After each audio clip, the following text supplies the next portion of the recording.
There is a type of psychological strength that makes people deeply uncomfortable. It's not physical intimidation. It's not aggressive dominance. I'm talking about the kind of mental fortitude that Carl Jung forged through his confrontation with the unconscious.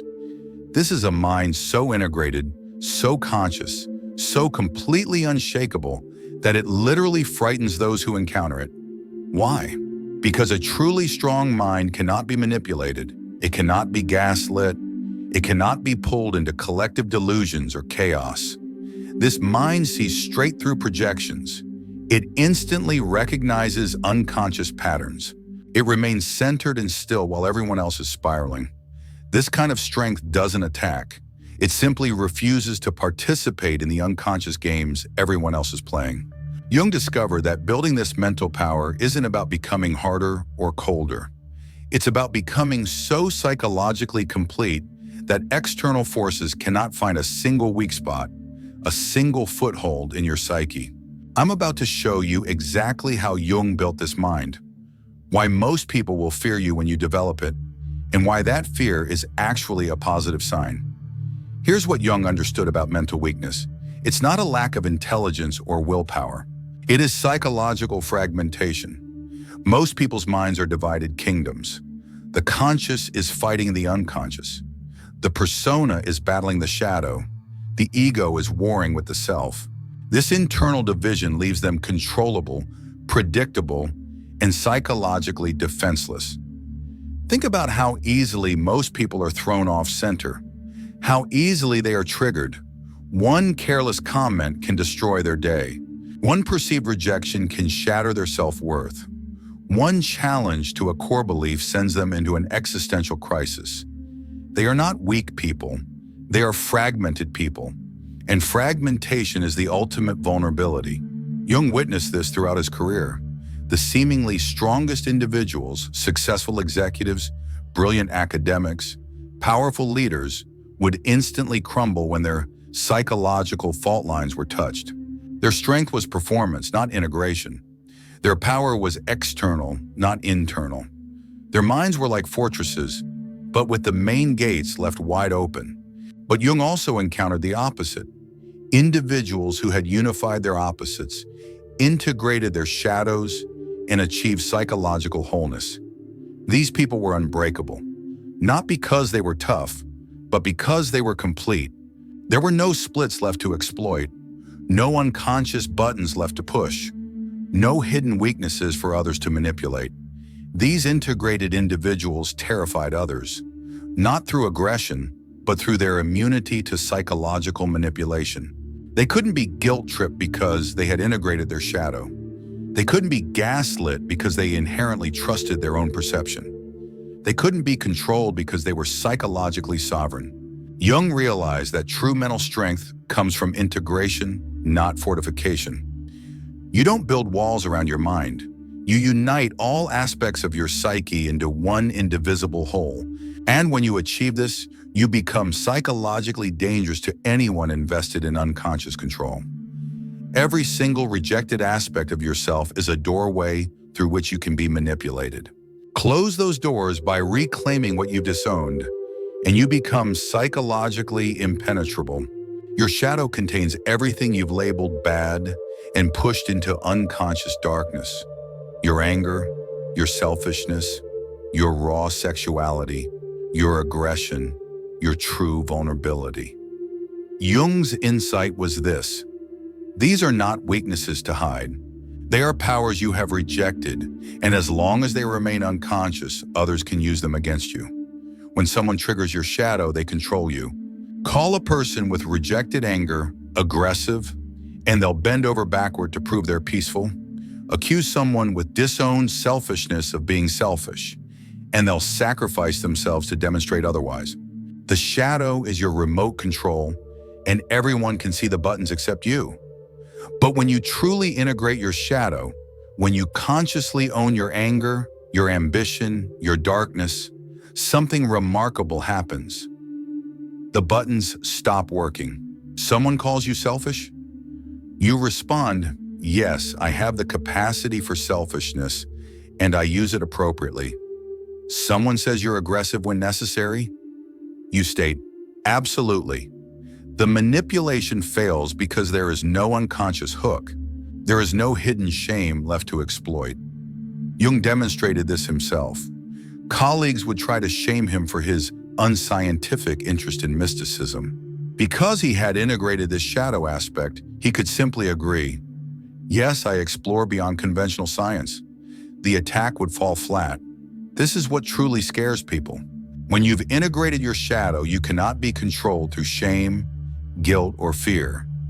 You've made friends with your own darkness, so no one can threaten you with it. You've accepted your whole self, so no one can use a part of you against you. The integrated shadow doesn't make you dark. It makes you complete, and completion is terrifying to those who depend on others' fragmentation for control. Building this strength starts with radical honesty. What parts of yourself do you reject? What triggers you most in others? What accusations instantly make you defensive? These are your shadow aspects begging for integration. Reclaim them, and you reclaim the power others have over you. Jung's second key to an unbreakable mind is the capacity to hold two opposite truths simultaneously without choosing sides. This capacity, which he called holding the tension of the opposites, makes you psychologically unmanipulatable because you cannot be forced into false binaries. Most people's minds collapse under paradox. They desperately need things to be either or, black-white, good-bad. This binary thinking makes them controllable. Force them to choose sides, and you control their position. Create false dilemmas, and you dictate their options. Present reality as either or, and you limit their responses. But Jung realized that reality is always both and. Light and dark coexist. Strength includes vulnerability. Vulnerability includes strength.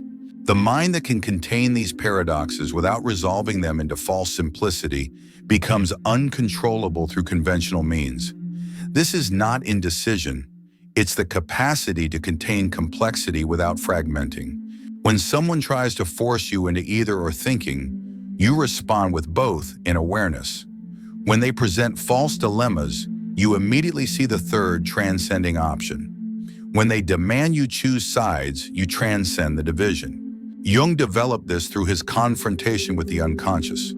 He had to hold the tension between his scientific training and his mystical experiences, between rationality and irrationality, between sanity and madness. Lesser minds would have chosen one side and rejected the other. Jung held both until something greater emerged. A colleague of Jung's, known for mastering this principle, could hold multiple perspectives simultaneously in every discussion. When others fought over who was right, she could see how everyone was both right and wrong. When groups demanded loyalty to one position, she maintained a connection to the truth that existed beyond all positions. This made her formidable. She couldn't be cornered because she was truth-oriented, not position-dependent. She was psychologically unassailable. This is what Jung meant by an unbreakable mind. Not rigid, but flexible. Not certain, but capable of containing uncertainty. When you can hold opposites without fragmenting, you become immune to the divide and conquer tactics that control most minds. People fear this capacity because it makes you unpredictable and uncontrollable. Building this strength requires practicing what Jung called holding the tension. When faced with either or choices, ask, what if both are true? When pushed to take sides, explore what transcends these sides. Once you become so conscious of projection that others' projections can't touch you, their opinions lose all power over your psychological state. Projection is unconscious autobiography. When someone attacks you, they are usually describing their own shadow. When they judge you, they are revealing their own rejected aspects. When they tell you who you are, they are actually confessing who they are. Once you see this clearly, others' projections become information about them, not verdicts about you. Jung learned this through brutal personal experience. Freud projected his own issues onto Jung. Colleagues projected their shadow material onto his work. Patients constantly projected their unconscious contents onto him. At first, these projections affected him. Then he realized a crucial truth. None of it was actually about him. This realization creates extraordinary mental strength. Criticism stops hurting when you recognize it as the critic's self-portrait. Attacks stop landing when you see them as the attacker's shadow confession. Judgments stop mattering when you understand them as the judge's unconscious material seeking a screen. But here is what makes this strength terrifying to others. When projections don't stick to you, they bounce back to the projector. The person attacking you suddenly feels their own attack. The one judging you experiences their own judgment. The projection returns to sender, and they are forced to face what they were trying to avoid. One of Jung's students mastered this immunity. In meetings where others would attack her ideas, she'd calmly respond, "That's interesting. What in you was reacting so strongly?" She wouldn't defend. She wouldn't counterattack. She'd simply mirror back the projection source. The attackers would become confused, agitated, often apologizing without understanding why. She was a psychological mirror, not absorbing projections, but reflecting them. This made her terrifying to anyone unconsciously trying to avoid themselves. Being around her forced people to encounter their own shadows because she refused to carry their projections for them. This is the strength that scares people most, the inability to be used as a projection screen. Most human interaction is mutual projection. When you stop participating, the whole unconscious economy collapses. People have to either become conscious or avoid you entirely. Building this immunity requires constant vigilance. When triggered, ask, "Is this mine or theirs?" Soon others' opinions become psychological data about them, not verdicts about you. This principle sounds paradoxical, but it is key. Embrace conscious suffering, not victim consciousness, but the strength that comes from voluntarily facing what others spend their lives avoiding. This creates a mind that cannot be threatened because it has already faced everything threatening. Most people organize their entire lives around avoiding suffering. They will betray themselves, abandon their truth, and sacrifice their integrity, anything to avoid psychological pain. This avoidance makes them controllable. Threaten them with suffering and they will comply. But Jung discovered that consciously chosen suffering, facing your fears, integrating your shadow, confronting hard truths, creates invincibility. Not because you become immune to suffering, but because you are no longer controlled by the threat of it. You've already been there voluntarily and survived. Jung's descent into the unconscious was voluntary suffering. He chose to face psychological territories that might have destroyed him. That voluntary confrontation with potential annihilation made him psychologically fearless. What could anyone threaten him with that he hadn't already faced? This principle transforms everything. When you have voluntarily faced rejection, the threat of rejection loses all power. When you've consciously experienced failure, the fear of failure dissolves. When you've deliberately confronted your worst fears, fear itself becomes just another experience, not a controller. One man, paralyzed by the fear of poverty, deliberately put himself through 6 months of voluntary simplicity. He lived with the absolute minimum, faced every fear about money, and experienced what he'd spent his life avoiding. When he returned to normal life, he was psychologically transformed. He could no longer be controlled by financial fear. The economic anxieties that control most people had no power over him because he had consciously faced them. This is what terrifies others. Someone who cannot be controlled through the fear of suffering. You can't threaten someone who has voluntarily faced their worst fears. You can't manipulate someone who's transformed suffering from an enemy into a teacher. Building this strength means identifying your greatest fear and moving toward it consciously, not recklessly, but deliberately. Transform suffering from an unconscious tyrant to a conscious teacher. This means your psyche becomes self-governing, self-determining, and immune to colonization by others' thoughts, beliefs, or emotions. You become a psychological nation-state with secure borders and clear autonomy. Most people are psychologically colonized. Their minds are occupied territories, filled with others' opinions, inherited beliefs, and external judgments. They don't think their own thoughts. They think contagious thoughts. They don't feel their own emotions. They feel absorbed emotions.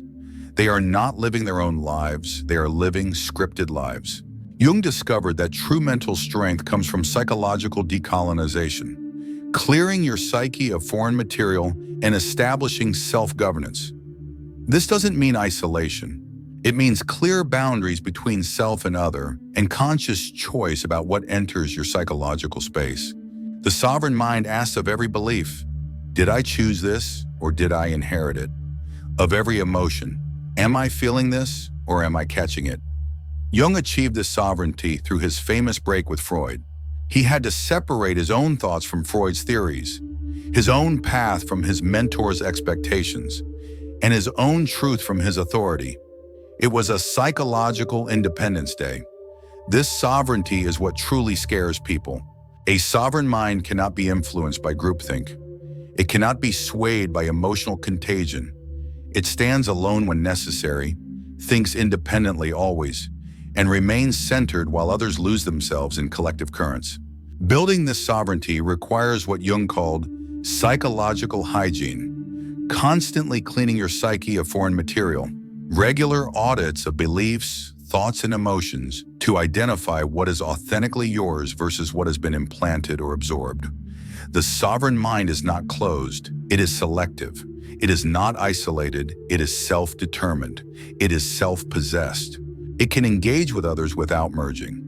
This is the ultimate strength, being so psychologically self-possessed that you can't be possessed by anything else.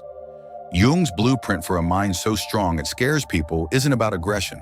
It's about integration so complete that you become psychologically ungovernable. Integrate your shadow completely. No unconscious material for others to manipulate. Hold opposites without fragmenting. Immunity to false binaries and forced choices. Become projection-proof. Others' unconscious material can't stick to you. Embrace conscious suffering, no longer controllable through fear. Achieve psychological sovereignty. Your mind becomes self-governing territory. This strength doesn't make you cruel or cold. It makes you incorruptible.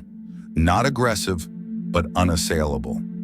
You become dangerous not through what you might do, but through what cannot be done to you. Here's what Jung wants you to understand.